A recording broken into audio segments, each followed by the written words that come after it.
Hi everyone, it's great to see so many people logging into today's webinar and thanks for joining us. The topic of today's webinar is golf mobility.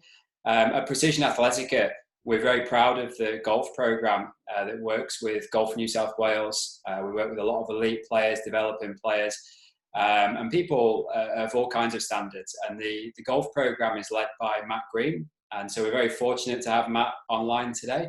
He's going to take you through the webinar, which is on golf mobility and how you can elevate your game from home. So I'll pass over to Matt. How you doing, Matt? Good, John. Thanks for that, mate. And thanks everybody for lining up, for logging on and signing up for the webinar. I know we're living in it's unusual times for all of us, but I think, I feel really fortunate to still be able to reach out to people and give them some good information about what they can do while we're at home more, to do things that can help your golf game, but also just help you with your general health and make sure you keep moving and doing all the right things. Just a quick little short bio on me for those who don't know me or haven't met me before. I've been really fortunate as a physio to have worked in lots of different sports at a really high level, but also with lots of just weekend warrior athletes. And I've been working with golfers now for about 12 years, and I've been really fortunate working with beginners and young kids right through to people in their 70s, working with everyone from weekend warriors through to PGA Tour players, and I feel very fortunate there. So hopefully we can open your eyes to a few things today and show you a few different things you can do to help with your body and how it works and how it's going to help your golf game.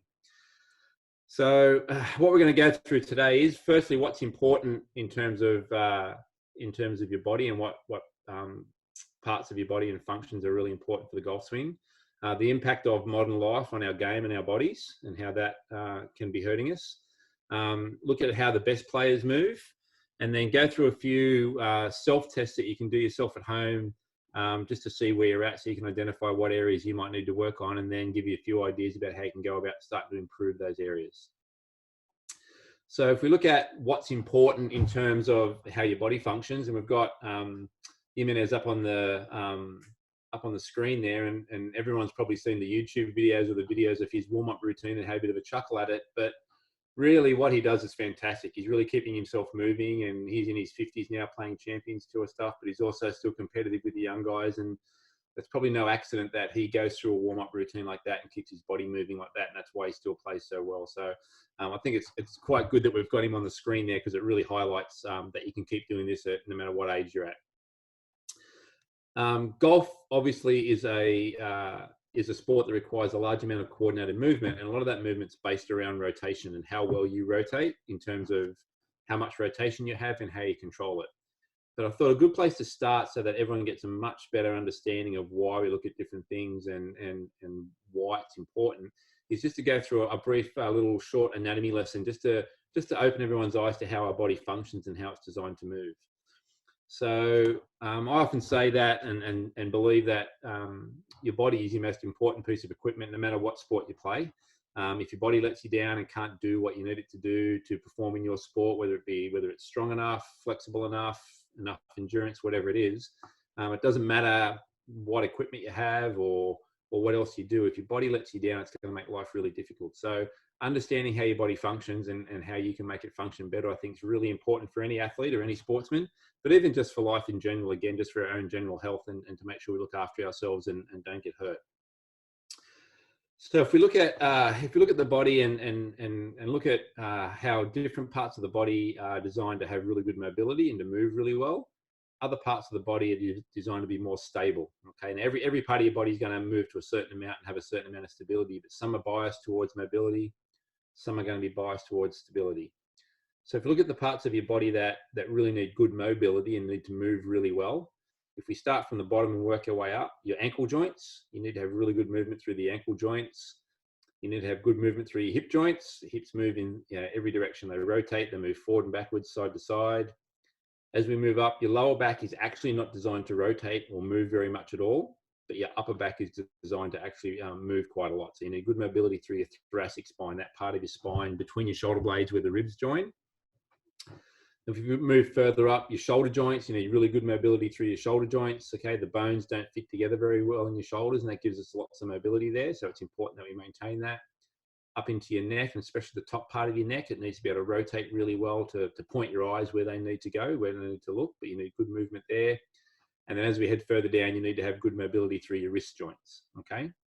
Then if we look at the opposite of that, and that's at the regions of stability, you'll notice that they alternate with the mobility area. So if we work from the bottom up again, you need really stable feet. So you need to have a really good foot structure on the ground to give you a good base of support. You need to have really stable knees, and they do move back and forth like a hinge, but we don't want them rotating or moving side to side. As we move higher up, that low back pelvic area needs to have really good stability. If you think about your low back, the whole weight of your upper body sitting on that lower part of your back, okay? So it's designed to be really stable and be able to take the load coming down from above. It's not actually designed to move very well. If we move further up, your shoulder blades need to be really stable where they sit on your chest wall, and then your elbows need to be stable as well. So when we put those two things together, what we end up with is an alternating pattern, okay? So as you move through the body, one bit needs to be mobile, the next bit needs to be stable, and so on. And what often happens is that we lose the mobility in the areas that need to be mobile. And the really common one especially amongst males over the age of about 30, but in a lot of people, is that we lose mobility through the hips and we lose mobility through the upper back. And then what happens is those two areas can't move how they're designed to move. So your lower back then tries to make up for it, becomes the meat in the sandwich, and that's where you get hurt. And a lot of injuries occur in areas where it's meant to be stable, but because other areas aren't moving properly, those stable areas try to move too much and you run into trouble. Okay, the knee is another common one. All right.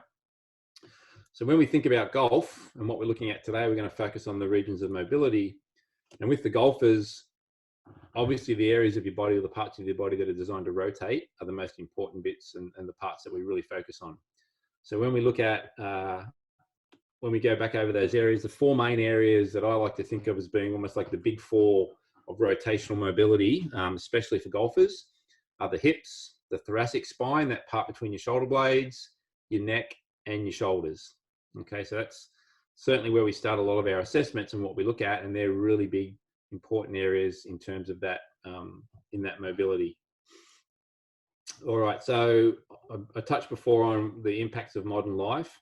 So what we have to remember is that as humans, we evolved to walk or run everywhere we go. Okay, that's where we're at. We're running around the savannah chasing saber-toothed tigers thousands and thousands of years ago, and that's what we're designed to do.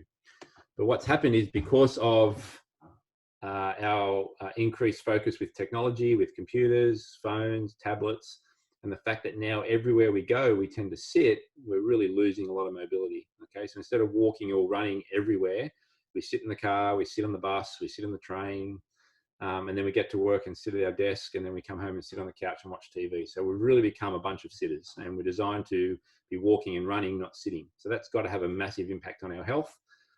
Sitting has been coined the new smoking because of its potential impact on our health, and they're probably spot on there because it leads to things like obesity, which can lead to diabetes and so forth. So the fact that we sit a lot has a massive impact on how our bodies function and our health, and that's going to have a big impact on how we move and whether we're playing golf or whatever we're doing. All right, so when you look at sitting, some of the postures we commonly get into when we sit, it's going to put some very unhealthy, or put our spine into some positions that create very unhealthy angles through our spine. Okay, so we're putting joints in positions that they're not designed to be in, and we're sitting there and holding them there for long periods of time. And it's a little bit like if you grabbed your finger and you pulled it back as hard as you could and you held it there and you held it there and you held it there for hours, it's going to start to hurt eventually. And that's what we're doing a lot to a lot of our spinal joints when we sit in bad positions, when we hunch over and slouch forward. Okay. The next thing that happens is we get a lot of tightness around our hip joints when we sit a lot. And when we're sitting, the muscles around our hips switch off. Our hips, again, are held in that flex position, so they're not moving through their normal range of motion. Muscles in the front get tight. The joints themselves aren't moving very much, so they tighten up, and so we lose a lot of mobility and get a lot of tightness around our hip joints. And then the other thing that happens is that while we're sitting and looking at computers and we're slouching forward in our chairs, our shoulders slouch forward, muscles in the front tighten up. Again, the joints aren't moving through the normal range of motion. They're being held in a non-optimal position, and they're going to tighten up as well. So all those things create lots of problems, okay? But the actual mobility part of it and the position that you're in is only really half the problem. So the positional changes at the joints, those different positions you're holding your joints in, especially at the shoulders, the hips, and the spine, that alters the muscle balance around the joints. Okay, so if we think about the shoulder, if you're sitting and you're slouching forward and your arm's slouching forward, or you're holding a mouse with your arm in front, the muscles in the front of the shoulder, your pec muscles in the front here, they'll tighten up. They get really, really tight. And they become overactive. So when a muscle is held in a shortened position, it's often easier for it to contract. The brain will switch onto it and start pinging away at it, getting that muscle to turn on more. So it becomes overactive and dominant. And then the muscles at the back, they're held in a lengthened position, and they become long and weak. A muscle that's in a long position is really hard to switch on, okay? And everyone knows if you've got a heavy grocery bag and your arms out straight, you try to lift it up. It's hard to lift it at first because the muscles, your biceps in a longer position. As you start to move it, it gets easier because it's in a shorter position. Same sort of thing. So those muscles at the back get stretched and weak, okay? So the combination of all this is that it has a really negative impact on our ability to move efficiently in our golf swing or whatever we do, okay? So unfortunately, just doing a couple of stretches won't fix anything, okay? We need to, if we're going to have a program, or if we're going to actually try and improve your mobility for golf or life, you need to have a combination of range of motion exercises and muscle activation drills, okay? If we don't turn on the muscles that are lengthened and weak, we're never going to hold those new positions, and we're going to fall back into bad positions, okay? So we can't just do a few stretches, okay? So unfortunately, stretching won't fix anything. I hear all the time people say, I stretch and stretch and stretch, nothing changes. It's really common. So as I said, we need to activate those longer, weak muscles so that they can hold us in better positions, and then you're going to get the gains out of the drills and exercises that you do, okay? So if we look now at, with that in mind, and a little bit of now have everyone's got a bit better idea of how our bodies are designed to function and move, and what the impact of some of our daily postures are. If you look at how the really good players move, I can say that almost without exception that really good players move beautifully through their upper body. Okay, so that's where we've got to start with any program that focuses on mobility. Now, obviously, an elite level golfer is going to do lots of things differently and probably better than your weekend warrior. But looking at your mobility, and especially through the upper back, it's a great place to start, because everyone can improve it. You know, you don't need to have superhuman strength or be blessed with some sort of genetic miracle that gives you great speed and power. It's really easy for people just to change their upper body mobility, and that's going to have a massive impact on how you move in your golf swing and in everyday life. Okay, so let's go for the low hanging fruit first, the stuff that's easy to change, and most people are going to be able to change to some extent. So what I thought would be a good idea is to go through some self-tests that you can do at home, so you can get a bit of an idea where you might be good and where you might need to improve, so that then you can do the exercises that suit you best and not just do a whole bunch of things and hopefully something works, okay? Train smarter, not harder. Do the things that are going to benefit you the most. So we're going to go through some videos now, some really simple self-tests you can do, and just to get a bit of an idea of where you're at. Now, before I go through these, I'm assuming that, when we talk about these tests, we're assuming that there's no prior injury or significant underlying disease process or anything there that may prohibit you from being able to do these tests. Some people unfortunately do have those issues, whether it be a previous injury or surgery or some underlying condition. Then we have to actually individualize things a bit for them and work around those problems. So this is just for everybody who's otherwise healthy, but we just need to work out where you're moving well and where you're not moving well. Okay, so the first one we're going to look at is a seated rotation test. So this just looks at how well your spine rotates. So if I click on this, we should be able to pull up a video. Here we go. So this test, nice and easy. So sitting on a chair, make sure your feet are supported. Pop a club across your shoulders. Try to make sure your shoulders stay nice and still. You're not cheating with your shoulders. And what I see when I do this test with elite players and really good players, we'll play it again so you can have another look, is that they float easily through 90 degrees. So I'm not going too bad there. I'm not a bit short of the 90 degrees, so I could be a little bit better. But the goal there is to get to as close to 90 degrees rotation as you can, and it should be easy. With all of these tests, we want a nice, easy, flowing motion. If you've got to force it to get it there, it's not going to work, because your brain's not going to force that movement in your golf swing. It's going to follow the path of least resistance. So that's the first test. Okay, so if we move back, We're going to go on to the next test now. So the next test looks at not just how your spine rotates, but also all the muscle and soft tissue through your back and into the opposite hip. And if you think about your body sort of winding up in a spiral pattern, that's a little bit like what your golf or your body needs to do in the golf swing. So you want to look at how that soft tissue ties in as well. So obviously in our golf swing, we don't play golf with our arms across our chest, they're out in front of us. So we need a test that looks at that. So with this test, you click on this and it brings up the video. There it is. And so with this test, what we're going to get to do is, so sitting on the chair again, and if you cross your right leg over your left, start with your arms out in front so your fingers are together, and you're going to turn towards the right and then swap sides and go the other way. Now you got to keep your arms straight, keep your fingertips together, and the goal here is to get to about 70 degrees. So if 0 degrees is straight out in front of you, and imagine that's 12 o'clock. When you go to the left, I want you to get to almost 9 o'clock. And when you go to the right, you get to almost 3 o'clock. And you can see how that now we're incorporating the soft tissue in your back and through your shoulder. So it's a much more specific test for a sport like golf where we play with the arms out in front of us. Okay, so a really nice test, that one. And we use that with everybody. It's a really common test that we do. So they're two good tests to look at how that upper body's rotating. Obviously, your head sits on top of your shoulders, and in the golf swing, you're turning your body, but you're keeping your head looking pretty much at the ball. So really, you need to have good neck rotation. If you can't turn your head or rotate through your neck very well, then you're going to get to a point in your golf swing where you're going to have to compensate because it's not going to let you move very well. Okay, so again, simple test for your neck rotation, and this one you can do in sitting or standing. And what we're going to get you to do is turn to look over your shoulder, and then when you turn as far as you can, if you drop your chin down, you should be able to touch your chin to the middle part of your collarbone. So if you can't quite reach your collarbone, or you can't tilt your chin down to your collarbone, it's going to indicate some tightness there. When I did this test, I'm a little bit tight in my neck, so it's not the most comfortable thing in the world. So that's something I need to work on to get a little bit better there. But that should be, again, nice and easy. Rotate, drop the chin down, touch the midpoint of your collarbone. That's a nice test for where your head and neck's at.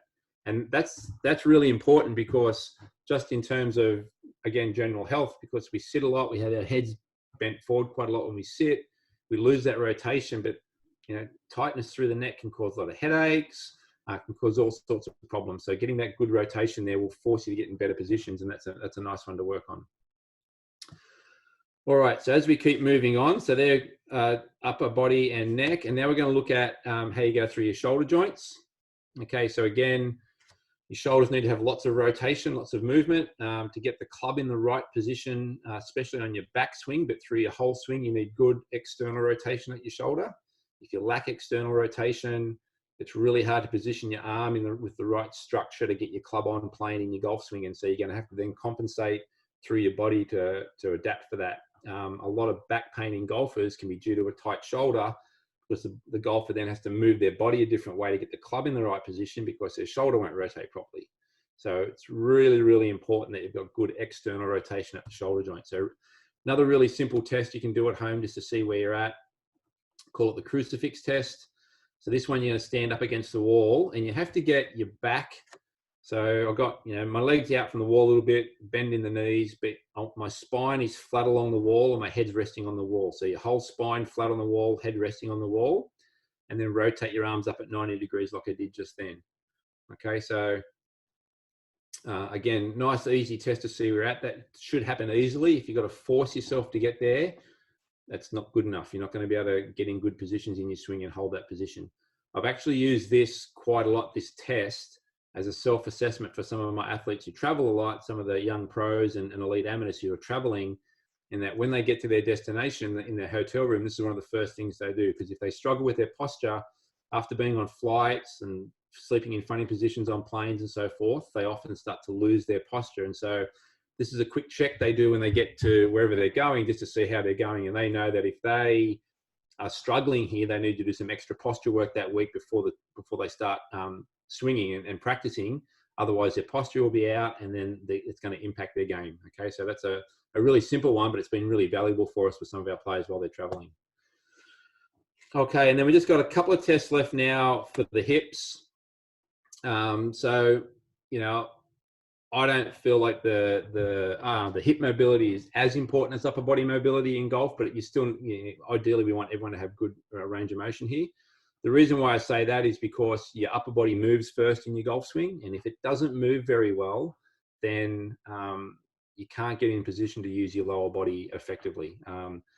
As I said before, elite players, without exception, they move really well in their upper back. I've never seen an elite player have poor upper body movement and great hip movement. I've seen some that have got great upper bodies, but their lower body not so great, but they're able to get away with that, but certainly not the other way around. So definitely the upper body should take priority, but we want to clear as many things as we can. And the less issues you have, the less compensations you need to make and the less problems.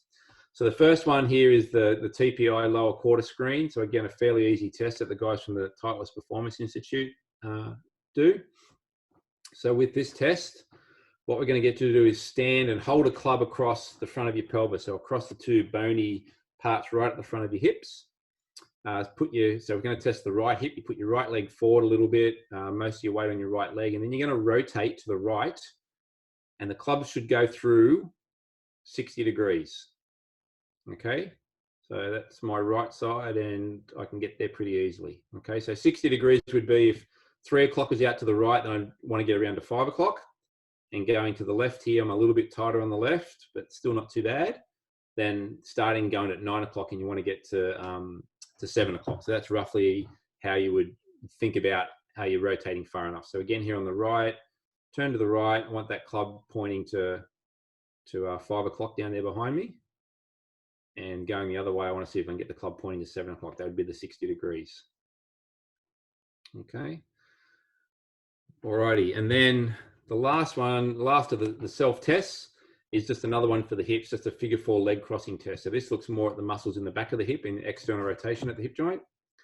So sitting on the chair again, and this time we're just going to get you to cross 1 foot over the opposite knee and see where your leg falls to. So it should fall down fairly close to parallel, so to the ground. So that was my right side, and you can see my left side is not quite as good. Okay, if you watch that again, you want to hold your posture, stay nice and tall while you sit up. You can see I can get pretty easily there on the right side. The left side, I've got to bend my body a bit more to get it around, and so I'm a little bit tighter in my left hip.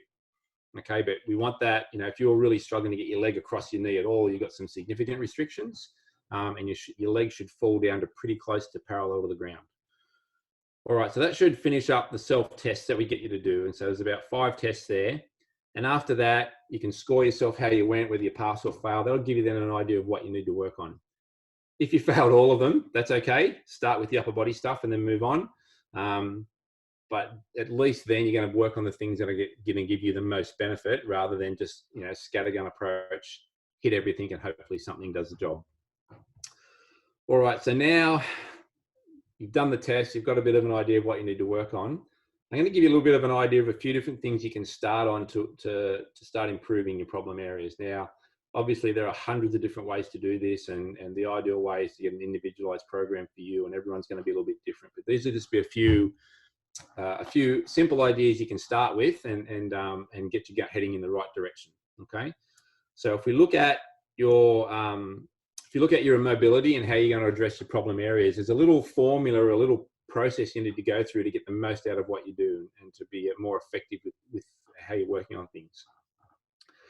So the biggest barrier usually to improving your mobility are those tight muscles we talked about. And the reason why is because your brain is actively pinging away at those muscles. And so we've got to teach the brain to let go of those muscles so the joint can start moving in a better way.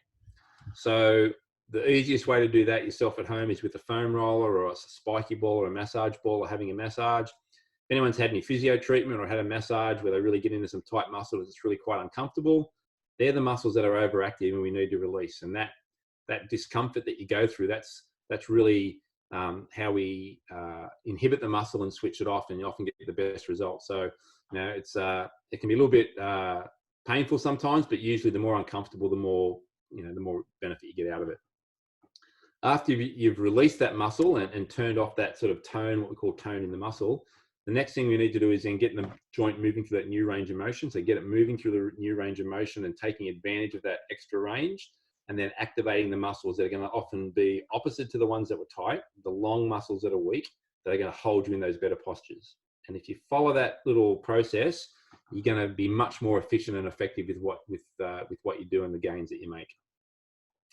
So if we start by looking at the upper back, so first thing you can do here for the upper back open book. So this is the basic level, laying on your side, hips and knees bent up to 90 degrees, hands behind your head, and just rolling back. And the idea here is, as you roll back, is trying to get your back nice and flat on the ground. You breathe out, you sink into it.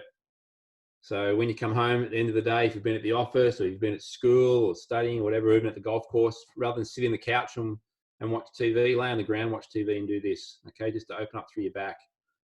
Really nice, easy exercise. Breathe out and you're trying to get your shoulder blades flat on the ground. Next level, if that's a bit too easy for you and you want to go something a little bit more aggressive and something that gets into the range of motion a little bit more dynamic, the next one, lunge rotations up against the wall, are really good. So start by kneeling up against the wall, and you want to have your inside leg, the leg closest to the wall, that's the one that's forward, and your foot and your knee and your side all resting on the wall. And then what we're going to get you to do, keeping your hands behind your head, you're going to rotate, bend to the side as you rotate. So you're trying to keep your side as flat on the wall as you can. And then you're trying to get yourself as close to parallel to the wall in both directions. Really good way just to open up through your rib cage, open up through your upper back and get you moving. And you do it obviously both ways. So really, really nice one. And you can't do enough of those if you're tight there. The bending to the side is quite important because that really opens up through your rib cage, and when your ribs get tight, your rib cage gets all stuck down, that limits that mobility. So trying to stay close to the wall and having that side bend is a really nice way to open up through your rib cage and get more out of the exercise. Okay, so they're two really simple ones. Moving on to your neck and looking at your neck. So if anyone's got a massage ball or a spiky ball, there's a really good way you can loosen up the tight muscles and actually activate the lengthened weak muscles all in one go. So what we're going to do here is get you to lay on the ground, and I've got a spiky ball there. So you tuck the spiky ball or the massage ball just at the base of your skull, and you can see I indicated there with my finger that you just want to tuck your chin in. So tucking the chin in activates the deep muscles in your neck that hold your posture, and then rolling side to side on the ball like I'm doing there will loosen up those tight muscles and get the joints moving.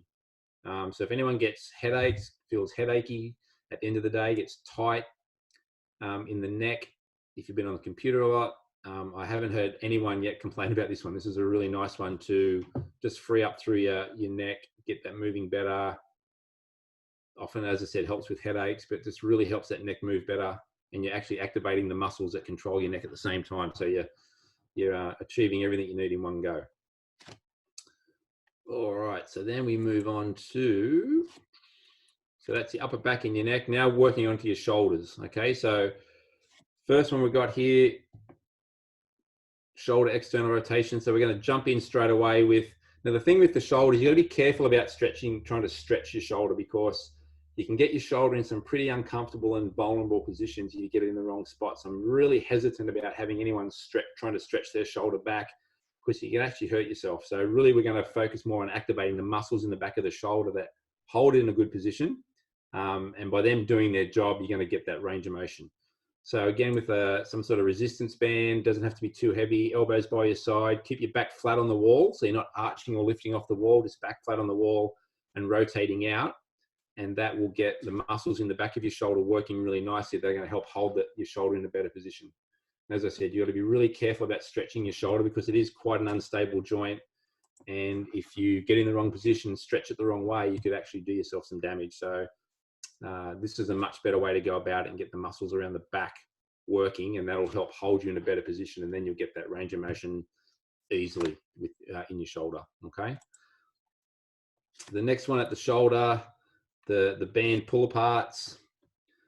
So again, looking at focusing on the muscles behind the shoulder in the back, but this one more the muscles around the shoulder blades as opposed to the muscles actually in the shoulder joint. So holding a band doesn't have to be too strong a band, and just pulling back and really feeling like you're trying to draw your shoulder blades together as you pull back. And you can see there, that's going to open up through the front of your chest. So we're going to lengthen all those tight muscles in the front, but at the same time, we're going to get the muscles around your shoulder blades working to hold that better upper body posture. And if you think about any good golfer, always got good posture in their setup position, and they're really straight through their back. And these are some of the muscles that are really important to hold that position there. Okay, so again, really simple exercise, but a really effective way to start getting some activation through the shoulder blades. All right, and then the only other thing at the shoulder would be looking at using a spiky ball or a massage ball just to loosen off through the front of the shoulder. And again, you're probably best off doing this first before you do the other ones with the bands. So you can see here, got the ball, and you can do this up against a pole or in a doorway or somewhere where you can get your head. And you're just going to put the ball right in the front of your shoulder, right sort of in that sort of pec area there. Lean into it to give yourself a massage, but what I'm also doing at the same time is pulling my arm back and squeezing through the shoulder blade. So we're loosening off through the front, but we're also, oops, I just walked out there. We're also activating the muscles around the shoulder blade. Okay, so again, a bit uncomfortable while you do it, but it's a really effective way to loosen up through the front of the shoulder, get that muscle to switch off, and then that lets the muscles at the back work much more effectively. All right, as we move on, so now looking at the hip joint. And so what I find at the hip is that the most common place where people get tight, and not necessarily in the hip flexors right at the front, it's on the muscles just sort of on the outside at the front, okay? A muscle called your TFL, and even the front part of your glute muscles, they get really tight. That pulls the hip into a really bad position, jams it all up, and then you lose movement, okay? So love a good spiky ball exercise. And if you get your spiky ball, massage ball, cricket ball, something really firm, and what we're going to do is we're going to get you to lay on the ground. Here we go. So lay on the ground, and really you're aiming for just at the top of your pocket. So just in the fleshy bit of muscle, just at the top of your pocket, below your hip bone. And you got to jump in there. You got to find evil. You got to find the really tight bits, roll around. The more uncomfortable it is, the better. But this usually works an absolute treat in unlocking your hips and getting especially your internal rotation happening at the shoulder, at the hip joint. And then after we do that, we want to then start getting the hip moving through a better range of motion. So just do some hip rolling on the ground. So sitting on the ground, and we're going to get you to start with your hips and knees bent to 90 degrees. And when you start off with this, you can use your hands to help support you, but the goal is to be able to do it without using your hands at all, so you're more upright. Okay, so here you can see just taking the hips through a really nice range of motion. So after you've loosened them off with the spiky ball, this will just get those hip joints rolling and rotating. Again, start with your hands on the ground and see if you can progress to hands up. If you can't, that's okay. But just getting those hips moving and rolling, really nice way to get that happening. And then the final one, you need to start activating the muscles around the back of your hips, so your glutes. Now, anyone who's done any sort of exercise or been to a physio or gym knows there's all sorts of ways to activate your glutes. I usually just start with the good old simple glute bridge for someone who's really struggling. So the band around your knees, so you're pushing your knees out into the band to help activate your glutes and just lifting up and down. You don't have to lift all the way up as high as you can, just a small range up and down is fine. And you want to feel like you're pushing your heels into the ground, lift your hips up and down to activate the muscles in the back of your hips, your glutes. Now, obviously, that's a really basic one. As you get better at it, you can step it up, challenge yourself more, and get stronger and stronger there. But that's a really good place to start. So far, what we've done is we've looked at addressing each individual area. Helping people focus on the area that they have the most problem with or have the biggest issue. But unless we bring it all together in some sort of golf-specific movement pattern, then we're not really going to get the most benefit out of it. So the next couple of exercises are just a few ideas of how you can start bringing it all together and incorporating some range of motion through your whole body and not just one part of your body, because ultimately when you play golf, you're using your whole body and most other things in life. So we need to start putting in some movements that get you moving through a range of motion that's more specific to golf, full body, but also in doing these, you're going to have to start using muscles more efficiently to control that movement. And that's the really key thing. If you improve your range of motion, but you don't improve your muscle control of it, well, your brain's not going to use it and it's a waste of time. So we've got to get you doing things that involve more full body movement, lots of rotation, lots of weight shift, using your core, your glutes, your upper back, and getting everything moving together. So first one of my favorites, great coordination exercise, great warm-up exercise, but use it a lot, is just a back lunge with a rotation. Okay, so keep your arms straight, keep your fingertips together. And that means that you're really rotating your body and not just throwing your arms around, but you also have to coordinate your core muscles. You have to coordinate your hip muscles to be able to control that movement. So you want to be able to do that without falling over sideways. You'd obviously do it in both directions, but now we're starting to look at more full body control and get everything moving. Okay, so that's a nice place to start. The next one is up against the wall, similar type thing where we're looking at full body rotation, but this time we're going to challenge your balance a little bit more and have you just on one leg. So the leg you're standing on, you want to feel like you're really pushing that foot into the ground. So it's going to really work that left hip in this case a lot more. But again, getting you to rotate over that leg and control that rotation. So again, you're going to have to use your core, your glutes, muscles around your shoulder blades to be able to coordinate the movement and get that happening. So again, nice full body motion. You do it in both directions and you want to try and be symmetrical how you do it both ways. All right, and then the last one we're going to show you is adding in just a different plane of movement. So instead of lunging backwards, get your lunge to the side. And so with this one, so here, lunging over to the right there and getting that nice rotation, but also sitting right down into that right hip. So that'll load into my right glute. It'll really get that right hip joint moving. But again, I've got to have that nice rotation over that side. And again, you do that in both directions. So it challenges your coordination, challenges your balance, but again, it's just teaching you now to utilize your range of motion, take it through a full range, get your body moving. And that's, so they're just a few ideas that you can use to start taking your mobility and getting it, working it into a full body movement. Obviously, that's just the tip of the iceberg. I've literally got hundreds of different exercises we do, and we challenge people with bands and weights and unstable surfaces and have lots of fun with it. And once you get the basics right first and get the basic mobility in the right areas, then you can have a lot of fun with those exercises, and it's going to help just move better on the golf course. So that's all I've got for you in terms of content in the talk today. I think maybe we had a few questions from people that we wanted to try and answer for them. So I think John's going to jump in with a couple of questions for us, and then we can run the answers there. Yeah, that was great, Matt. I enjoyed that. I got some tips out of that. So I think I'm sure everyone listening also picked up some really good advice. Like I said, there was a few questions that came in, so I'll just jump through those with you. The first one was someone that has made some good progress with their golf game, but they're now wanting to try and build up the club head speed. So they're thinking it's time to put a bit more focus on the fitness and mobility, and it's kind of wondering which should come first. Should they be hitting the weights, or should they be focusing on their mobility? I think you got to get the mobility right first for a couple of reasons. If you can't move well and get your body into the right positions, it's really hard to put the muscles in the right position. So if you try and do any strength work and you lack mobility, and chances are you're not going to get the full benefit out of the exercises, and you could also hurt yourself. So you need to get that sorted out first. The other thing in terms of increasing club head speed, one of the factors with speed is moving through a bigger range of motion. If you have a bigger range of motion, you have more time, especially on your downswing, to create speed. What people probably don't realize is that the downswing in a golf swing, the downswing phase of a golf swing is actually quicker or shorter than the time taken to get the maximum contraction force in a muscle. So you literally don't have enough time in your downswing to get to your maximum force. It's not enough time. So if you can have better mobility and lengthen your backswing a bit more, you're going to have more time to generate force on the downswing anyhow. So definitely, I think strengthening is really important for everybody, but you need to do it at the right time, and you need to make sure you got your mobility sorted out first so you can do it safely and efficiently.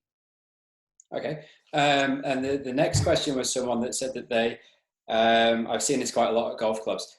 When they get to the golf club, they're sort of rushing. And when it comes to their warm-up, they grab two clubs, I think it was 2 irons, and sort of swinging them both at the same time. It's probably quite common. And is that a good thing to do? That is not a good thing to do, actually. And I've seen people even swing 3 golf clubs. It's not a good thing to do for a couple of reasons. Firstly, you could hurt yourself by swinging something that much heavier. What the research tells us is a lot of people do that because they think they're going to swing faster. Okay, you swing 2 clubs and you swing 1 club and it feels like you're swinging faster. in actual fact, you're not swinging any faster at all. It's just because it's lighter.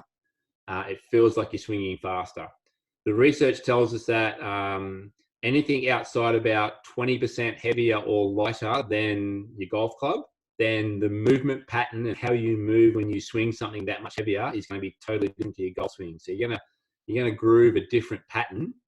And there's been some research, the TPI guys did some research on this, and what they found was that people who swung two clubs, they didn't swing any faster. The swing speeds were roughly the same, but the centeredness, or how flush their impact was actually less afterwards, because it messes up with your pattern of how you move. So swinging two golf clubs is not a good idea. There's no scientific research to back it up, and yeah, I think there's much better ways you can warm up and get yourself ready to play than that. Okay, so big no on that one. And the final question that came through was someone that they've done a lot of stretching in the past, but they haven't really seen that it had translated into improving their game very much. So they're asking why that was. Yeah, look, I think that's a really common one, and as a physio, you hear people quite often tell you that, I've got the tightest hammies in the world, and I stretch them heaps, and they never get better. And it's a really common thing we hear. And I think the big thing there is, and what we touched on in the talk, is about that muscle activation, and usually you're tight. Well, muscles are usually tight for one or two reasons. They're tight because they're not strong enough to do the job they're designed to do, or they're working too hard because they've been put in a bad position, or they're compensating for another muscle. So if you don't correct those muscle imbalances in terms of the activation, then you're not going to get any better. And I see it all the time that as our athletes get stronger and get stronger in the right areas, their mobility improves. And usually, even just with a couple of drills that we get people to do, it happens all the time in the clinic. We get them to do a few drills where we get better muscle activation patterns, and all of a sudden they move further. They feel like they're looser. They haven't done any stretching and any really release work. We've just taught them to use muscles better. And so I think the biggest thing with that is that, as I said before, stretching on its own doesn't fix anything. If you don't turn on the right muscles and incorporate that into your movement pattern for your sport, you won't get the benefit out of it at all. Great. Well, that was great advice. That was, I think, you've been very generous with the knowledge there and some examples, and passing on a lot of really useful tips for people. So thanks very much for that. I really appreciate you doing that for everyone. I'm sure I talk on behalf of everyone when we say thank you very much. Pleasure. And just in general, I would just say to everyone on listening that we will shoot out some information, and there'll be some people that missed this talk, and they'll get the recording. They're also welcome to get in touch with us, and we can get questions that might come up after the webinar. We can get those questions through to Matt, who I'm sure will be happy to answer them. We'll also get a bit more information out there. Obviously, Matt is, as a physiotherapist, he is still working. He is still at Precision Athletica, so people can go and work with him one-on-one.